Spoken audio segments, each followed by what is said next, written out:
الحمد للہ رب العالمین والصلاة والسلام علی خیر الخلق محمد وعلی آلہ وصحبہ اجمعین۔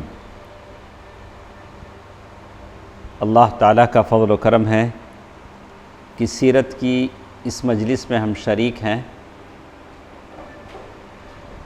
کل کے درس میں جو باتیں ہمارے ساتھ تھیں، اللہ کے نبی صلی اللہ علیہ وسلم نے خیبر کے علاقے پر کوچ کیا، اور خیبر والوں نے کیا کیا کیا کل کے درس میں ہم نے سنا۔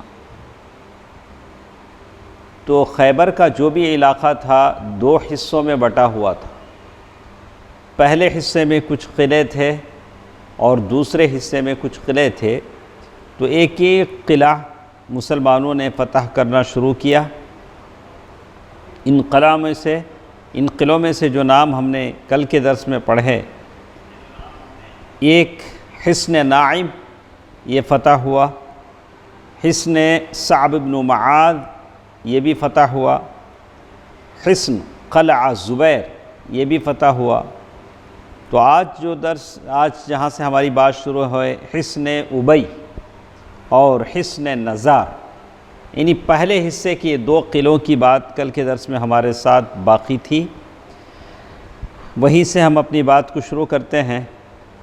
زبیر کا قلعہ جب فتح ہوا تو یہودی بھاگ کر وہاں سے حصن ابی نامی قلعے میں جمع ہونے لگے۔ مسلمانوں نے وہاں کا بھی محاصرہ کیا، اس کو بھی گھیرا، اور ایک کے بعد دیگر یہودیوں سے مبارزت کی دعوت دیتے رہے۔ دو مسلمان یہودیوں سے جنگ کے لیے نکلے اور دونوں کے دونوں مارے گئے، دونوں کے دونوں شہید ہو گئے۔ یہاں انہوں نے کہا کہ دونوں ہی مسلمان جابازوں کے ہاتھوں، یعنی مسلمانوں نے یہودیوں کو قتل کر دیا، جو یہودی وہاں سے نکلے تھے ان یہودیوں کو قتل کر دیا۔ دوسرے یہودی کو جنہوں نے قتل کیا وہ سر پر لال پٹی باندھنے والے تھے۔ وہ کون صاحب تھے جو لال پٹی باندھ لیتے تھے؟ ماشاءاللہ یاد ہے نام، ابو دجانہ رضی اللہ عنہ۔ انہوں نے ایک یہودی کو قتل کیا۔ یہ پانچواں قلعہ تھا، قلعہ ابی۔ قتل کرنے کے بعد بالکل پیچھے سے ایک دم قلعے میں گھس گئے۔ یہ تو قلعے کے باہر جنگ ہو رہی تھی، قلعے میں گھس گئے۔ وہ تھے سرخ پٹی والے مشہور جاں فروش حضرت ابو دجانہ سماک بن خرشہ انصاری رضی اللہ عنہ۔ دوسرے یہودی کو قتل کر کے نہایت تیزی سے قلعے میں جا گھسے، اور ان کے ساتھ ہی پیچھے پیچھے سارا اسلامی لشکر بھی قلعے میں گھس گیا۔ قلعے کے اندر کچھ دیر تک تو زوردار جنگ ہوئی، لیکن اس کے بعد یہودیوں نے قلعے سے کھسکنا شروع کر دیا، اور بالآخر صبح کے صبح بھاگ کر قلعہ نزار میں پہنچ گئے۔ یہ پانچواں قلعہ، آخری قلعہ، یہ آخری قلعہ تھا۔ خیبر کے جو دو علاقے تھے، جو منطقے تھے، اس میں آخری قلعہ تھا۔ یہ قلعہ علاقے کا سب سے مضبوط قلعہ تھا۔ کیا تھا؟ بہت ہی مضبوط قلعہ تھا، اور یہود کو تقریباً یقین تھا کہ مسلمان پوری کوشش کے باوجود بھی اس قلعے میں داخل نہیں ہو سکتے، قلعہ نزار میں۔ اس لیے یہود نے ایسا کیا تھا، اس قلعے میں عورتوں اور بچوں کو بھی رکھا تھا، پہلے قلعوں میں نہیں رکھا تھا، چونکہ قلعہ مضبوط تھا، عورتوں اور بچوں کو بھی ساتھ تھے۔ مسلمانوں نے اس قلعے کا سختی سے محاصرہ کیا اور یہود پر سخت دباؤ ڈالا، لیکن چونکہ قلعہ مضبوط تھا، بلند تھا، اور پہاڑ کی چوٹی پر تھا، اندر داخل ہونا مشکل تھا، اور اندر سے جو یہود تھے وہ باہر نکل کر مسلمانوں سے ٹکرانے کی طاقت نہیں رکھتے تھے، جرأت نہیں کرتے تھے۔ البتہ اندر سے تیر برساتے تھے۔ کیا کرتے تھے؟ اندر سے تیر برساتے تھے۔ سخت مقابلہ تھا۔ جب اس قلعہ نزار کی فتح مسلمانوں پر زیادہ دشوار محسوس ہونے لگی تو رسول اللہ صلی اللہ علیہ وسلم نے منجنیق کے آلات نصب کرنے کا حکم دیا، منجنیق، جس میں سے پتھر زور سے ایسے کیا ہو جائیں، پھینکے جاتے ہیں۔ ایسے معلوم ہوتا ہے کہ مسلمانوں نے چند گولے پھینکے بھی تھے، جس سے قلعے کی دیواروں میں سوراخیں پڑ گئیں اور مسلمان اندر گھس گئے، اور اس کے بعد قلعے کے اندر سخت جنگ ہوئی اور یہود شکست کھا گئے۔ تو یہ ہوا کہ خیبر کے 2 حصوں میں سے ایک حصہ پورے کا پورا کیا ہو گیا، ختم ہو گیا، اور وہ بقیہ قلعوں کی طرح اس قلعے سے بھی چپکے چپکے کھسک کر نکل نہیں سکے، بلکہ اس طرح بے تحاشا بھاگے کہ اپنی عورتوں اور بچوں کو بھی مسلمانوں کے رحم و کرم پر چھوڑ دیا۔ اپنے عورتوں اور بچوں کو بھی کیا نہیں کر سکے، اپنے ساتھ نہیں لے جا سکے۔ اس مضبوط قلعے کی فتح کے بعد خیبر کا پہلا حصہ نطات اور شق کا علاقہ فتح ہو گیا۔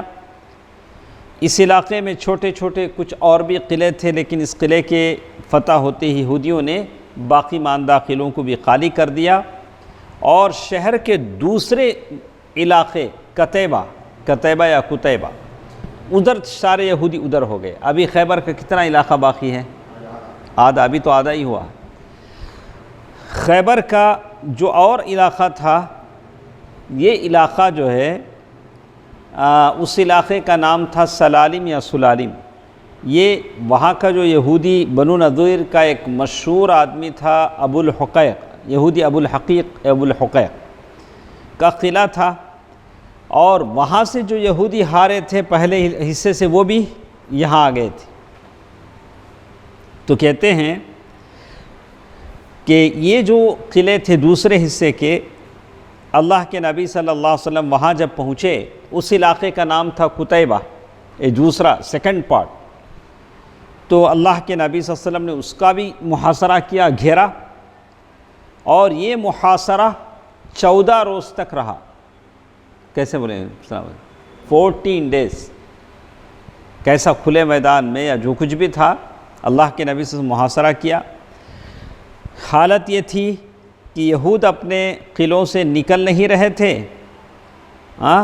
اور یہاں تک کہ اللہ کے نبی صلی اللہ علیہ وسلم نے ارادہ کیا کہ منجنیق لگا دی جائے، پتھر برسا جائے۔ جب یہود کو تباہی کا یقین ہو گیا تو انہوں نے رسول اللہ صلی اللہ علیہ وسلم سے صلح کی بات کر دی، بولا کہ نہیں، ہم لوگ کیا کر لیتے ہیں، صلح کی بات کر لیتے ہیں۔ صلح کی بات چیت کے لیے پہلے ابن ابی الحقیق نے رسول اللہ علیہ وسلم کے پاس پیغام بھیجا کہ میں آپ سے آ کر بات چیت کر سکتا ہوں۔ جو بڑا رئیس تھا بنو نضیر کا، اس نے پیغام بھیجا کہ میں آپ کے پاس آ کر بات چیت کرنا چاہتا ہوں۔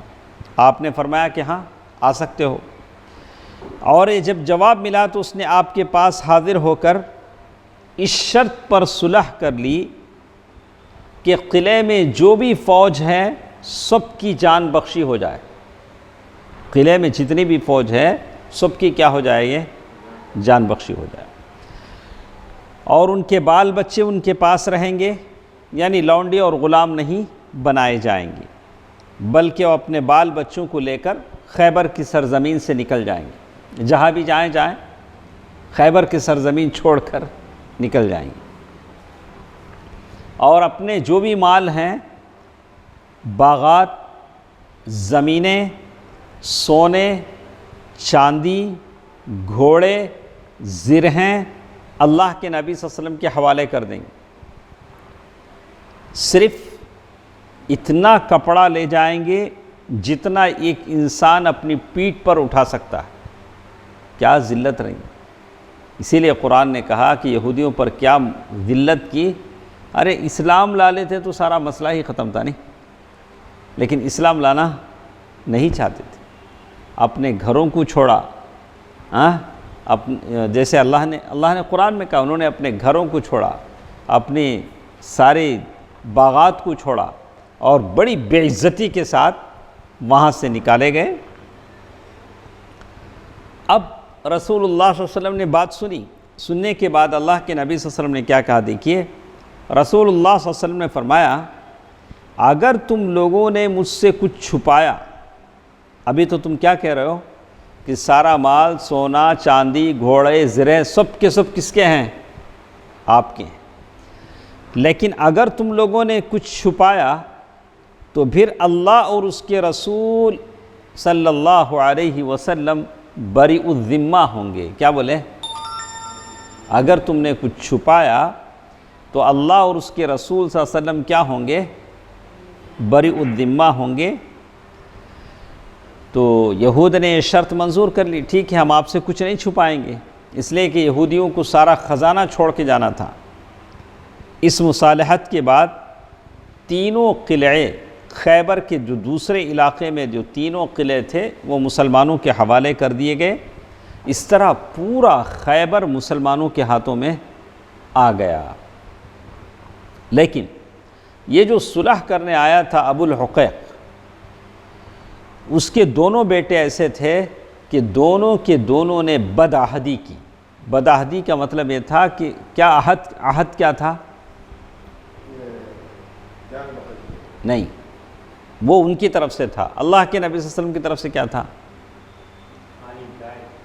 نہیں تھا، کچھ بھی نہیں چھپائیں گے۔ کیا تھا؟ اللہ کے نبی صلی اللہ علیہ وسلم نے شرط رکھی تھی کہ کچھ بھی نہیں چھپائیں گے، لیکن انہوں نے چھپایا۔ جو رئیس سردار تھا اس کے دونوں بیٹوں انہوں نے چھپایا، بہت سا مال غائب کر دیا۔ ایک کھال غائب کر دی، پورا چمڑے کا ایک بڑا چمڑے کا ایک کھال جس میں مال اور حیی بن اخطب کے زیورات تھے۔ حیی بن اخطب کون تھا؟ وہ یہودیوں کا سردار جو مارا گیا، اس میں خندق کے بعد جو مارا گیا، تو اس کے زیورات تھے، پورے انہوں نے غائب کر دیا۔ اسے حیی بن اخطب مدینے سے بنو نذیر کی جلا وطنی کے وقت اپنے ہمراہ لایا تھا۔ ابن اسحاق کا بیان ہے کہ رسول اللہ صلی اللہ علیہ وسلم کے پاس کنانہ ابن ابی الحقیق لایا گیا۔ ابو الحقیق کا بیٹے کا نام ہے کنانہ، دونوں بیٹوں نے بدعہدی کی تھی۔ اس کے پاس بنو نذیر کا خزانہ تھا، لیکن آپ نے پوچھا، دریافت کیا کہ تم نے کچھ چھپایا، تو اسے کیا کرنا چاہیے تھا؟ اس کو بول دینا چاہیے تھا۔ تو اس نے بتایا کہ خزانے کے بارے میں مجھے کوئی علم نہیں ہے۔ اس کے بعد ایک یہودی نے آ کر بتایا کہ کنانہ کو روزانہ اس ویرانے کا چکر لگاتے ہوئے دیکھا تھا۔ ایک ویران جگہ تھی، یہ کنانہ بار بار وہاں جاتا تھا۔ اس پر رسول اللہ صلی اللہ علیہ وسلم نے کنانہ سے فرمایا، یہ کس کا بیٹا ہے کنانہ؟ ابو الحقیق کا۔ تو کنانہ سے فرمایا، یہ بتاؤ اگر یہ خزانہ ہم نے تمہارے پاس سے برآمد کر لیا تو پھر تو ہم تمہیں قتل کر دیں گے نا۔ اللہ کے نبی صلی اللہ علیہ وسلم فرمایا کہ سیدھی سیدھی بات ہے، اگر تم خزانہ کہاں ہے بتاتے ہو تو بتاؤ، اگر تم نے نہیں بتایا، ہم نے دریافت کر لیا تو پھر ہم تم کو کیا کریں گے؟ قتل کر دیں گے۔ اس نے کہا جی ہاں۔ آپ نے وہ جگہ جہاں گھومتا تھا نہیں وہاں کھودنے کا حکم دیا اور اس سے کچھ خزانہ برآمد ہوا۔ پھر باقی ماندہ خزانے کے متعلق آپ نے دریافت کیا تو اس نے پھر ادائیگی سے انکار کر دیا، پھر بولا کہ مجھے نہیں معلوم۔ تو اللہ کے نبی صلی اللہ علیہ وسلم نے حضرت زبیر کے حوالے کیا، اسے لے جا کے کیا کرو؟ تھوڑی مہمان نوازی کرو۔ کس کو؟ کنانہ کو۔ تو فرمایا کہ اسے تھوڑا کیا کرو؟ ٹریٹ کرو تھوڑا، تو یہاں تک کہ اس کے پاس جو کچھ ہے وہ اگل دے، وہ سب ہمیں حاصل ہو جائے۔ حضرت زبیر رضی اللہ عنہ اس کے سینے پر چخماق کی ٹھوکریں ماریں، یعنی جو اس طرح کا وہ زمانے میں سزا دینے کا یہ تھا انہوں نے اپنایا، یہاں تک کہ اس کی جان پر بنائی۔ وہ بولا کہ اب تو ایسے ہی مار کھاتا رہوں گا تو مر جاؤں گا۔ پھر اسے رسول اللہ صلی اللہ علیہ وسلم نے اور ایک صحابی کے حوالے کیا، محمد بن مسلمہ رضی اللہ عنہ۔ محمد بن مسلمہ رضی اللہ عنہ یہ فوجی جرنیل تھے اور ان کو پوری معلومات تھی کیسے کس کے ساتھ کیا کیا جائے۔ تو انہوں نے محمود بن مسلمہ اور ایک جو بھائی تھے، ان کے بھائی اس کے خون کے عوض انہوں نے اس کی گردن مار دی، اس کو کیا کر دیا؟ قتل کر دیا۔ کیوں قتل کیا؟ کنانہ کو انہوں نے اس لیے قتل کیا کہ ان کے ایک جو بھائی تھے، یہ تو محمد بن مسلمہ ہیں، ان کے بھائی تھے محمود بن مسلمہ رضی اللہ عنہ، یہ ایک دیوار کے نیچے بیٹھے تھے، تو دیوار کے اوپر سے چکی کا پارٹ گرا کر ان کو مار دیا ہے کنانہ، تو اس کے خون کے بدلے میں ان کو کیا کر دیا؟ محمد بن مسلمہ نے قتل کر دیا۔ تو ابن قیم کا بیان ہے کہ ابو الحقیق کے دونوں بیٹوں کو قتل کرا دیا تھا، اور ان دونوں کے خلاف مال چھپانے کی گواہی کنانہ کے چچیرے بھائی نے دی تھی۔ چونکہ انہوں نے مال چھپایا تھا، اس لیے اللہ کے نبی صلی اللہ علیہ وسلم نے کیا کر دیا؟ دونوں کو قتل کرا دیا۔ اس کے بعد آپ نے حیی بن اخطب کی صاحبزادی صفیہ کو قیدیوں میں شامل کر لیا۔ حیی بن اخطب، اس کی بیٹی ام المؤمنین صفیہ رضی اللہ تعالی عنہ قیدیوں میں تھی۔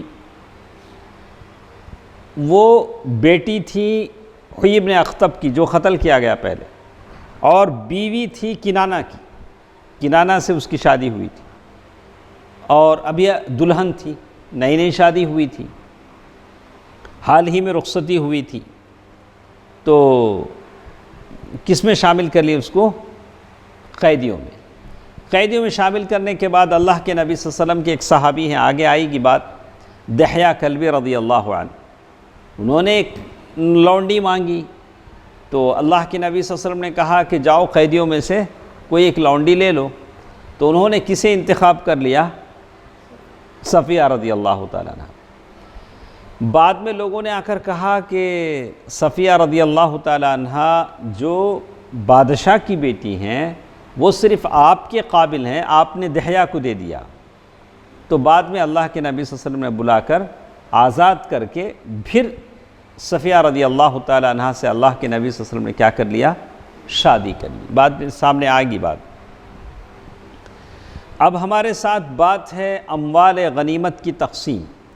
ظاہر ہے پورا خیبر فتح ہوا، بہت سارا مال آیا، تو اللہ کے نبی صلی اللہ علیہ وسلم نے اسے کیسے تقسیم کیا؟ دیکھیے، رسول اللہ صلی اللہ علیہ وسلم نے یہود کو خیبر سے نکال دینے کا ارادہ فرمایا تھا، اور معاہدے میں یہ بھی طے ہوا تھا، معاہدے میں یہی طے بھی ہوا تھا، مگر یہود نے کہا کہ اے محمد صلی اللہ علیہ وسلم ہمیں اس سرزمین میں رہنے دیجیے۔ یہودیوں نے کیا کہا؟ ہم کو یہاں رہنے دیجیے، یہاں کھیتے ہیں، آپ کو کھیتی کرنا آتا نہیں آپ لوگوں کو، اور صحابہ کے پاس اتنی فرصت بھی نہیں تھی، اس لیے کہ جنگ و جدال سریے بھیجنے تھے۔ تو یہودیوں نے کہا کہ ہم کام کریں گے، وہ لوگ زمین کے اونر تھے، لیکن آج کیا ہو گئے؟ کام کرنے والے ہو گئے۔ انہوں نے کہا کہ اے محمد ہمیں اس سرزمین میں رہنے دیجئے، ہم اس کی دیکھ ریکھ کریں گے۔ حالانکہ زمینیں کس کی تھی؟ انہی لوگوں کی تھی، لیکن آج وہ لوگ اسی زمین کے کیا ہو گئے؟ نوکر ہو گئے، کیونکہ ہمیں آپ لوگوں سے زیادہ اس کی معلومات ہے۔ آپ لوگوں نے تو خیبر فتح کر لی ہے، لیکن خیبر میں تو آپ لوگ نہیں رہیں گے۔ تو ایسے انہوں نے کہا، اور ادھر مسلمانوں کے پاس رسول اللہ صلی اللہ علیہ وسلم اور صحابہ کرام کے پاس اتنے نوکر نہ تھے جو اس زمین کی دیکھ ریکھ اور بیج بونے کا کام کر سکتے، اور نہ خود صحابہ کو اتنی فرصت تھی کہ یہ کام پورا کرتے۔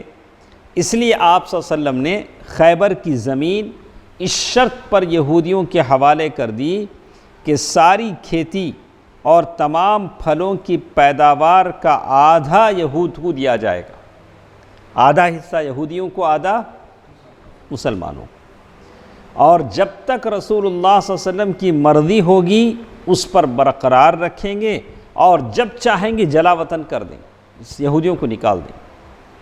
اس کے بعد حضرت عبداللہ بن رواحہ رضی اللہ عنہ خیبر کی پیداوار کا تخمینہ لگایا کرتے تھے۔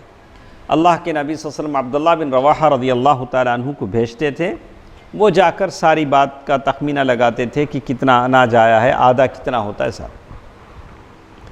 خیبر کا جو بھی مال آیا اسے 30/6 36 شیئر اس میں بنائے گئے۔ کتنے؟ 30. اللہ کے نبی صلی اللہ علیہ وسلم کا حساب دیکھیے. اللہ کے نبی صلی اللہ علیہ وسلم نے کوئی حساب کا کورس تو نہیں کیا، لیکن اللہ کے نبی صلی اللہ علیہ وسلم کی فراست دیکھیے. 36 حصوں میں بانٹا گیا. ہر حصہ 100 حصوں کا جامع تھا. تو 36 انٹو 100، اس طرح کل 3600 حصے ہوئے. 3600 شیئرز. اس میں سے 1800 حصے رسول اللہ صلی اللہ علیہ وسلم اور مسلمانوں کے تھے. کتنے ہوئے؟ 1800 کو تو کتنے بچے باقی؟ 1800. عام مسلمانوں کی طرح رسول اللہ صلی اللہ علیہ وسلم کا بھی صرف ایک ہی حصہ تھا، اللہ کے رسول صلی اللہ علیہ وسلم کا بھی ایک ہی حصہ تھا. یعنی باقی 1800 حصوں پر مشتمل دوسرا نصف، یعنی باقی جو بچا آدھا، رسول اللہ صلی اللہ علیہ وسلم نے مسلمانوں کی اجتماعی ضروریات و حوادث کے لیے الگ کر دیا تھا. کوئی بھی ایمرجنسی آئی، طوفان آیا، زلزلہ آیا، کوئی بیماری آئی، تو یہ باقی 1800 حصے اس پر کیا ہوں گے؟ خرچ ہوں گے. سمجھ میں آئی بات؟ اب ہمیں یہ بجٹ ایسے ہوتا ہے، یہ جو دے دیا اللہ کے نبی صلی اللہ علیہ وسلم 1800 دے دیے، باقی جو 1800 حصے تھے وہ ایمرجنسی کے لیے اللہ کے نبی صلی اللہ علیہ وسلم نے رکھ دیے. 1800 حصوں پر خیبر کی تقسیم اس لیے کی گئی. اب جو باقی 1800 حصے تھے یہ اللہ تعالیٰ کی طرف سے حدیبیہ والوں کے لیے ایک عطیہ تھا، ایک گفٹ تھا اللہ کی طرف سے. جو موجود تھے ان کے لیے بھی اور جو موجود نہ تھے ان کے لیے بھی. حدیبیہ میں جو صحابہ شریک تھی ان کی تعداد 1400 تھی. حصے کتنے ہیں؟ 1800. صحابہ کتنے تھے؟ 1400. ٹھیک ہے. جو خیبر آتے ہوئے اپنے ساتھ 200 گھوڑے لائے تھے. لوگ 1400 ہیں لیکن حصے کتنے ہیں؟ 1800. اچھا، چونکہ اب 200 گھوڑے بھی ہیں ان کو بھی حصہ ملنا ہے. 200 گھوڑوں کا ڈبل کتنا؟ 400. 1800 میں سے 1400 چلے گئے 1400 صحابہ کو، باقی کتنے بچے؟ 400. یہ 400 کسے جائیں گے؟ گھوڑے کو. اس لیے کہ آپ کوئی بھی آدمی گھوڑا لے کر جا کر جنگ لڑتا ہے تو آدمی کو ایک حصہ ملے گا، گھوڑے کو 2 حصے ملیں گے. گھوڑے کو کیا ہے؟ ڈبل حصہ. آدمی کو کتنے؟ سنگل حصہ. آدمی کو 1، گھوڑے کو 2. تو 1400 صحابہ کے 1400 حصے ہوئے اور 200 گھوڑوں کے 2 حصے 400، 1800 ہو گئے.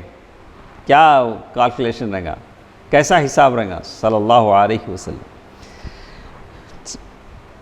چونکہ سوار کے علاوہ خود گھوڑے کو بھی حصہ ملتا ہے اور گھوڑے کا حصہ ڈبل یعنی 2 فوجیوں کے حصے کے برابر ہوتا ہے، اس لیے خیبر کو 1800 حصوں پر تقسیم کیا گیا.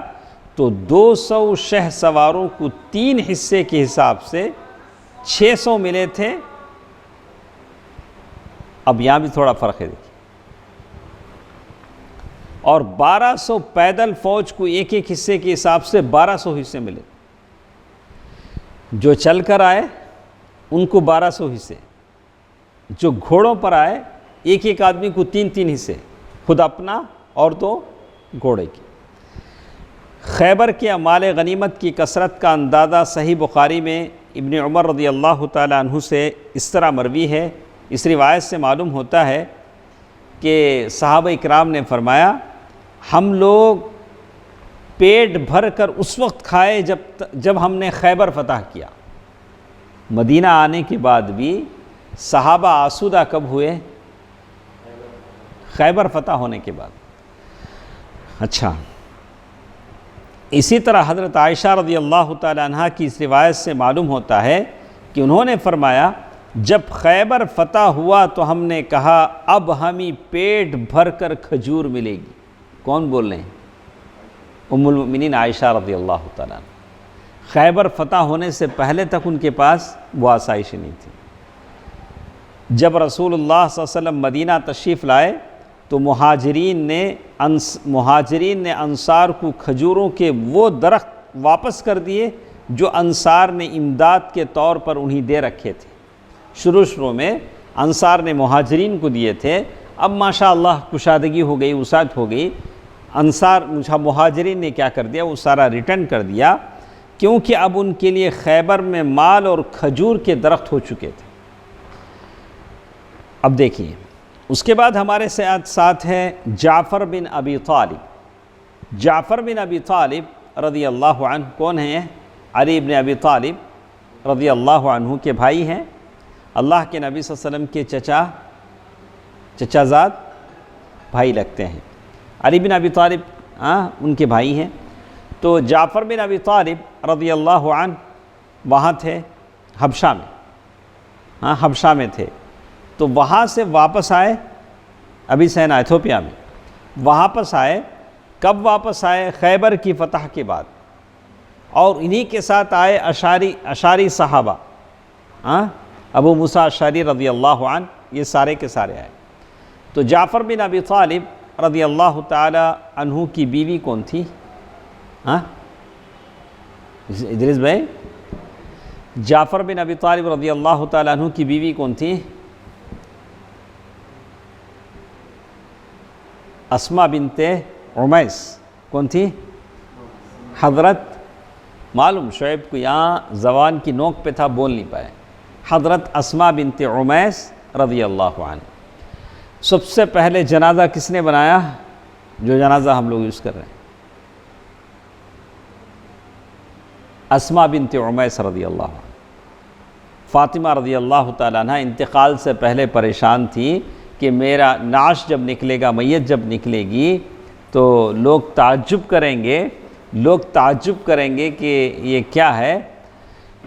میرا یعنی جسم اس زمانے میں ایسا نہیں ہوتا تھا جیسے آج کل ہم لوگ ڈھانپ کے لے جاتے ہیں، جسم ایسے اوپر سے چادر اڑا کے لے جاتے تھے، تو میں نہیں چاہتی ہوں کہ لوگ میرے چھپے ہوئے جسم کو بھی دیکھیں۔ تب اسماء بنت عمیس رضی اللہ تعالیٰ عنہ نے کھجور کی ٹہنیوں سے تیار کر کے بتایا کہ ہم آپ کا جنازہ ایسے لے جائیں گے، یہ نیچے اس کے اوپر سے ایسے کھجور کی ٹہنیاں رکھ کے اوپر کپڑا، جیسے آج کل کا ہوتا ہے۔ اسی غزوے میں حضرت جعفر بن ابی طالب رضی اللہ عنہ، تو ایسا ہوا کہ وہ کسی اتفاق سے عمر رضی اللہ تعالیٰ عنہ اپنی بیٹی سے ملنے کے لیے آئے، اپنی بیٹی حفصہ سے ملنے کے لیے آئے، تو وہاں اسماء بنت عمیس بیٹھی ہوئی تھی۔ تو عمر رضی اللہ تعالیٰ عنہ نے پوچھا کہ یہ کون عورت ہے؟ تو حفصہ نے کہا کہ اسماء ہیں۔ تو اچھا وہ دریا والی؟ تو اسماء رضی اللہ تعالیٰ عنہ کو کیا ہوا، تھوڑا یہ ہوا۔ بعد میں حضرت عمر رضی اللہ تعالیٰ عنہ بولے ہم لوگ اللہ کے نبی صلی اللہ علیہ وسلم کے ساتھ رہے، تم لوگ کہاں وار ہے وہ دریا کے پاس وہ گاؤں میں؟ تو اسماء رضی اللہ تعالیٰ عنہ کو غصہ آیا، انہوں نے کہا کہ اچھا ٹھیک ہے، آپ نے جو کچھ کہا ہے میں اللہ کے نبی صلی اللہ علیہ وسلم کے پاس جاتی ہوں، ہو بہو بولتی ہوں۔ تو یہ باتیں ہو ہی رہی تھی کہ ادھر سے اللہ کے نبی صلی اللہ علیہ وسلم آئے، اللہ کے نبی صلی اللہ علیہ وسلم کے پاس جا کے بولا اللہ کے نبی عمر ایسی باتیں کہتے ہیں۔ تو اللہ کے نبی صلی اللہ علیہ وسلم فرمایا کہ تم لوگوں کو 2 ہجرت کا ثواب ملے گا۔ تو جتنے مہاجرین حبشہ تھے سب کے سب بڑے خوش ہوئے جب یہ بات سنی۔ تو یہ خاتون ہیں اسماء بنت عمیس رضی اللہ عنہا، جو جعفر بن ابی طالب کی بیوی ہیں۔ اسی غزوے میں حضرت جعفر بن ابی طالب رضی اللہ عنہ اللہ کے نبی صلی اللہ علیہ وسلم کی خدمت میں حاضر ہوئے۔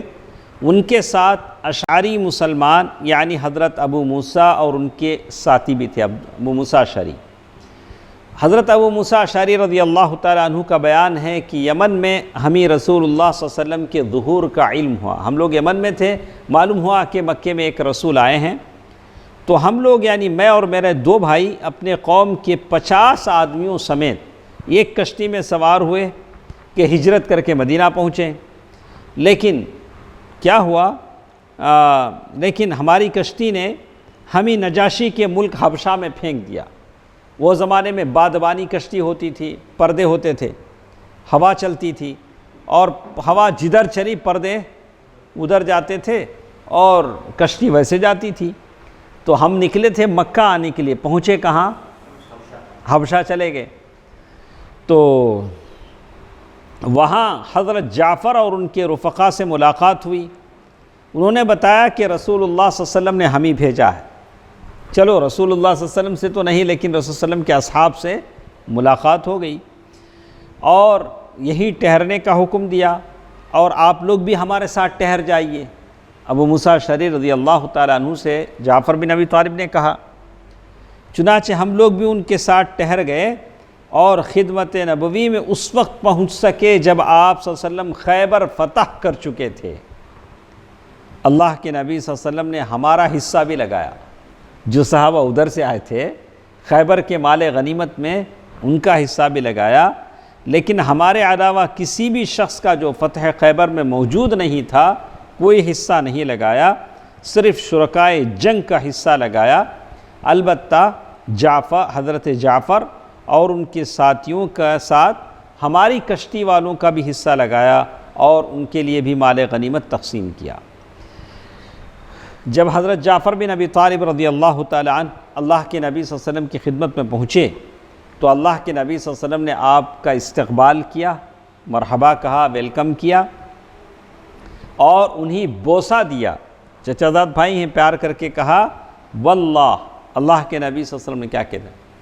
واللہ میں نہیں جانتا کہ مجھے کس بات کی خوشی زیادہ ہے، میں نہیں جانتا کہ مجھے کس بات کی خوشی زیادہ ہے،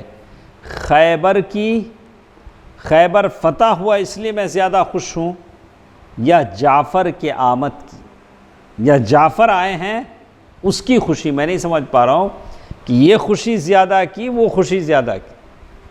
آج چچیرے بھائیوں سے اتنا محبت کرتے ہیں لوگ، زیادہ دشمنی ہو تو کس سے ہوتی؟ سو اپنے چچیرے بھائیوں سے زیادہ ہوتی ہے، نہیں جمتا۔ ہاں ویسے جاہلیت میں بھی چچیرے بھائیوں کی دشمنی کے قصیدے بہت مشہور ہیں، ہاں لوگ ایسے کرتے ہیں۔ تو کہتے ہیں یاد رہے ان لوگوں کو بلانے کے لیے رسول اللہ صلی اللہ علیہ وسلم نے حضرت عمر بن امیہ ضمری یہ خط دے کر بھیجا تھا، اللہ کے نبی صلی اللہ علیہ وسلم نجاشی کے پاس بھیجا تھا اور ان سے کہلوایا تھا کہ وہ ان لوگوں کو آپ کے پاس روانہ کر دے۔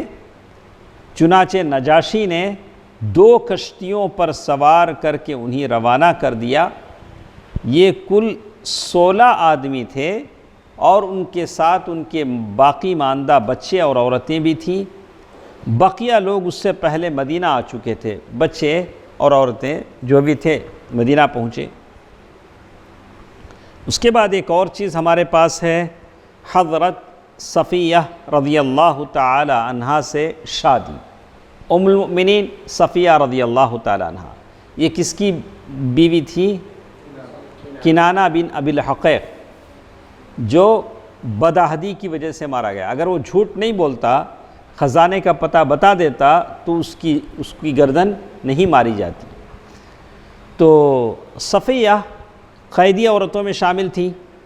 جب یہ قیدی عورتیں جمع کی گئیں، ساری عورتیں ایک جگہ جمع ہوئیں، تو صحابی دحیہ کلبی رضی اللہ عنہ، دحیہ بن خلیفہ کلبی رضی اللہ عنہ اللہ کے نبی صلی اللہ علیہ وسلم کی خدمت میں آ کر کہے، یا اللہ کے نبی مجھے قیدی عورتوں میں سے ایک لونڈی دے دیجیے۔ اللہ کے نبی صلی اللہ علیہ وسلم کے صحابی نے آ کر کہا، آپ صلی اللہ علیہ وسلم نے فرمایا کہ جاؤ ایک لونڈی لے لو۔ انہوں نے جا کر سیدھے کس کو انتخاب کیا؟ صفیہ رضی اللہ تعالیٰ عنہ، ام المؤمنین صفیہ رضی اللہ تعالیٰ عنہ کو منتخب کر لیا۔ اس پر ایک آدمی سیدھے اللہ کے نبی صلی اللہ علیہ وسلم کے پاس آ کر عرض کیا، اے اللہ کے نبی، آپ نے، اے اللہ کے نبی، اے اللہ کے نبی، آپ نے بنو قریظہ اور بنو نذیر کی سیدہ صفیہ کو دحیہ کے حوالے کر دیا، حالانکہ وہ صرف آپ کے لائق ہے۔ ایک آدمی نے آ کر کہا کہ آپ اتنی بڑی نسب جاہ کی عورت کو دحیہ کے حوالے کر دیا۔ آپ نے فرمایا کہ اچھا ایسا کرو، دحیہ کو صفیہ سمیت لاؤ، صفیہ یعنی ان کے سمیت کیا کرو ہمارے پاس لاؤ۔ حضرت دحیہ ان کو ساتھ لیے ہوئے حاضر ہوئے۔ آپ نے انہیں دیکھ کر حضرت دحیہ سے فرمایا قیدیوں میں سے کوئی اور دوسری لونڈی کیا کرو لے لو۔ پھر آپ صلی اللہ علیہ وسلم نے صفیہ رضی اللہ تعالی عنہ پر اسلام کو پیش کیا، اسلام کی دعوت دی، انہوں نے اسلام قبول کر لیا۔ صفیہ رضی اللہ تعالی عنہ کس کی بیٹی ہیں؟ حیی بن اخطب۔ اس کے بعد آپ نے انہیں آزاد کر کے ان سے شادی کر دی اور ان کی آزادی ہی کو ان کے لیے مہر قرار دیا۔ ان کا مہر کیا تھا؟ ان کی آزادی۔ مدینہ واپسی میں ایک جگہ کا نام ہے سد صحبہ، وہاں پہنچ کر وہ حیض سے پاک ہو گئیں، منسس کی حالت میں تھی۔ اس کے بعد ام سلیم رضی اللہ تعالی عنہا نے آپ کو سجایا۔ یہ ہمارے پاس بھی عادت ہے کہ دلہن کو کیا کیا جاتا ہے، عورتیں کیا کرتی ہیں؟ سجاتی ہیں۔ کوئی عورت مہندی لگاتی ہے، کوئی عورت کپڑے چوائس کرتی ہے، سجاتی ہیں۔ تو صفیہ بنت حیی بن اخطب رضی اللہ عنہا ام المؤمنین، ان کو کس نے سجایا؟ ام سلیم رضی اللہ تعالی عنہ نے۔ ام سلیم کس کی ماں ہے؟ انس بن مالک کی۔ ام سلیم رضی اللہ عنہا ان کے جو شوہر تھے انس بن مالک تو مسلمان نہیں ہوئے، بعد میں ان سے کس نے شادی کی؟ طلحہ نے، ابو طلحہ نے۔ اچھا، تو ان کی آزادی ہی کو ان کا مہر قرار دیا۔ مدینہ واپسی میں سد صحبہ پہنچ کر حیض سے پاک ہو گئیں۔ اس کے بعد حضرت ام سلیم رضی اللہ تعالی عنہا نے انہیں آپ کے لیے آراستہ کیا اور آپ نے دولہے کی حیثیت سے ان کے ہمراہ صبح کی، اور صبح ولیمہ تھا۔ ولیمہ کیسے ولیمہ؟ کھجور، گھی، ستو ملا کر ولیمہ کھلایا۔ جتنے بھی لوگ تھے، یہ بھی تو بڑا کھجور، ستو، گھی، اور راستے میں 3 روز شبہائے عروسی کے طور پر ان کے پاس قیام فرمایا۔ اس موقع پر ایک بات بتائی جاتی ہے، اس موقع پر آپ صلی اللہ علیہ وسلم نے ان کے چہرے پر ہرا نشان دیکھا۔ کس کے چہرے پر؟ صفیہ رضی اللہ تعالی عنہ کے چہرے پر ہرا نشان تھا۔ دریافت فرمایا یہ کیا ہے؟ یہ کہنے لگی اے اللہ کے رسول صلی اللہ علیہ وسلم، آپ کے خیبر آنے سے پہلے میں نے خواب دیکھا تھا کہ چاند اپنی جگہ سے ٹوٹ کر میرے گود میں آ کر پڑا ہے۔ چاند اپنی جگہ سے گر کر ٹوٹ کر کہاں ہے؟ میرے گود میں۔ اور وہ کہتی ہیں کہ اللہ کی قسم مجھے آپ کے معاملے کا کوئی تصور بھی نہیں تھا۔ گھر میں رہنے والی عورتوں کو کیا معلوم کون رسول آیا ہے، کیوں جنگ ہو رہی، کیا ہے، کچھ نہیں معلوم، مجھے تصور بھی نہیں تھا۔ لیکن عورت جو بھی ہے سب سے پہلے کس سے بولتی ہے؟ شوہر۔ تو صفیہ رضی اللہ تعالی عنہا نے اپنے شوہر سے بولا کہ میں نے ایسا خواب دیکھا ہے، تو اس نے میرے چہرے پر تھپڑ رسید کرتے ہوئے کہا، شوہر نئی نویلی دلہن تھی، زور سے منہ پہ کیا مارا؟ تماچا مار کر اس نے کہا یہ بادشاہ جو مدینے میں ہے تم اس کی آرزو کر رہی ہو؟ کیا بولا ہو؟ مدینے میں جو بادشاہ ہے اس کی آرزو تم کر رہی ہو۔ لیکن اللہ نے خواب اللہ نے کیا کیا؟ بالکل صحیح کر دیا۔ بہرحال خواب جس کے بارے میں کہا کہ پہلا آدمی جو بولتا ہے اللہ تعالیٰ اس کو ویسے ہی کرتے ہیں، تو خواب ویسے آدمی کو بولیں جو آپ کا خیر خواہ، آپ کے لیے بھلائی چاہتا ہو۔ تو خواب ہر ایک سے بولا نہیں جاتا۔ بہت سارے لوگ ہیں رات میں پتہ نہیں کتنے خواب دیکھتے ہیں، ساری رات خواب دیکھتے رہے، صبح اٹھ کے اتنا لمبا میسج لکھتے ہیں، ایسا گیا ویسا گیا، ایسا نہیں سویا کہ خواب دیکھا کہ سمجھ میں آتا ہے. ہاں تو ساری رات خواب دیکھتے رہتے. ہاں تو سونے سے اتنا خواب دیکھا، خواب نیند میں اتنا دکھتا. اچھا تو اس کے بعد ایک واقعہ ہمارے ساتھ ہے، زہر آلود بکری کا واقعہ. کون سا واقعہ؟ زہر آلود بکری کا واقعہ. انشاءاللہ یہ ہم سنیں گے، ادریس بھائی بتائیں گے کہ کل یا پھر پیر کے دن انشاءاللہ. زہر آلود بکری کا واقعہ انشاءاللہ ہمارے ساتھ ہے.